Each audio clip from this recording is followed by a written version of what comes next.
కోడి పందాలు, జూదం వంటి అక్రమ కార్యకలాపాలను ఎట్టి పరిస్థితుల్లోనూ అనుమతించబోమని నెల్లూరు జిల్లా సంఘం తహసీల్దార్ సోమల నాయక్ స్పష్టం చేశారు. సంఘం తహసీల్దార్ కార్యాలయంలో ఆయన మీడియా సమావేశం నిర్వహించారు. ముందుగా మండల ప్రజలకు, ప్రజాప్రతినిధులకు సంక్రాంతి పండుగ శుభాకాంక్షలు తెలిపారు. హైకోర్టు ఆదేశాల మేరకు కోడి పందాలు నిర్వహించడం నేరమని, జంతు క్రూరత్వ నిరోధక చట్టం ప్రకారం కఠిన చర్యలు తీసుకుంటామని తెలిపారు. కోడి పందాలు నిర్వహించినా, పాల్గొన్నా, ప్రోత్సహించినా చట్టపరమైన చర్యలు తప్పవని హెచ్చరించారు. గ్రామాలలో ఎక్కడైనా కోడి పందాలు జరుగుతున్నట్లు సమాచారం అందితే వెంటనే పోలీస్ శాఖ, రెవెన్యూ అధికారులకు తెలియజేయాలని ప్రజలను కోరారు. సంక్రాంతి పండుగను ప్రశాంతంగా, చట్టబద్ధంగా జరుపుకోవాలని, అక్రమ కార్యకలాపాలకు దూరంగా ఉండాలని ఎంఆర్ఓ సూచించారు.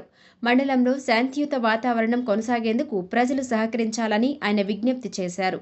మరి రకరకాల కార్యక్రమాలు నిర్వహించే క్రమంలో కోడి పందాలు కూడా ఎక్కువగా జరిగే ప్రాంతం ఉన్నాయి కాబట్టి ఇటువంటి ఈ కోడి పందాల ఆటలు అట్లాగే వీటికి సంబంధించి మరి ఎక్కడా కూడా నిర్వహించకుండా ఇలాంటి కోడి పందాలు కానివ్వండి, లేకపోతే ఇతర జంతువులతో ఆటలు లేకపోతే మరి పందాలు నిర్వహించడం అనేది మరి ఈ